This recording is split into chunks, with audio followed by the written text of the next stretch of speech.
ఈటీవీలో మంచి రేటింగ్స్తో కొనసాగుతున్న సీరియల్ మనసంతా నువ్వే. ఈ సీరియల్లో యాక్ట్ చేస్తున్న ప్రతి యాక్టర్కు తమ క్యారెక్టర్స్ ద్వారా ఆడియన్స్లో మంచి గుర్తింపు లభిస్తుందనే చెప్పవచ్చు. ఇక రీసెంట్గా మనసంతా నువ్వే సీరియల్ స్టోరీ లైన్లో చాలా మార్పులు చోటు చేసుకుంటున్నాయి. ఈ సీరియల్లోకి వరుసగా న్యూ యాక్టర్స్ ఎంట్రీ ఇచ్చారు. అలా ఈ సీరియల్లోకి కొత్తగా ఎంట్రీ ఇచ్చిన యాక్టర్ ఆరాధ్య సింధు అక్కైన శ్రీజ కూతురు. అయితే ఆరాధ్య క్యారెక్టర్ రాబోయే ఎపిసోడ్స్ లో నెగిటివ్ రోల్లో ఉండబోతున్నట్లుగా తెలుస్తుంది.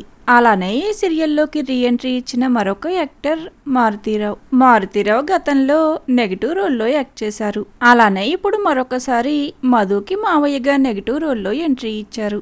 ఇక ప్రస్తుతం ఈ సీరియల్లో సింధు యాష్ ఒకటి కావడం, అలానే సింధు దమయంతుల గురించి నిజాలన్నీ మధుకి తెలిసిపోవడం, ఇలా వరుసగా సీరియల్లో ఉన్న ట్విస్టులన్నీ రివీల్ అవుతున్నాయి. దానితో ఇప్పుడు త్వరలోనే మనసంతా నువ్వే సీరియల్లో న్యూ యాక్టర్స్ ఎంట్రీ ఇచ్చే ఛాన్సెస్ కనిపిస్తున్నాయి. కానీ సింధు యాష్ లు మధు కారణంగా చనిపోనున్నారా, లేదా రిషి శశి పెద్దవాళ్ళుగా మారి న్యూ జనరేషన్ ఎంట్రీ అవనుందా, ఇలా ఎన్నో ట్విస్టులు రాబోయే ఎపిసోడ్స్ లో ఉండనున్నాయి. మరి మనసంతా నువ్వే సీరియల్లో ఇప్పటికైనా మధు గురించి నిజాలన్నీ బయటపడాలని మీరు కోరుకున్నట్లయితే మీ అభిప్రాయాన్ని షేర్ చేయండి. Thank you.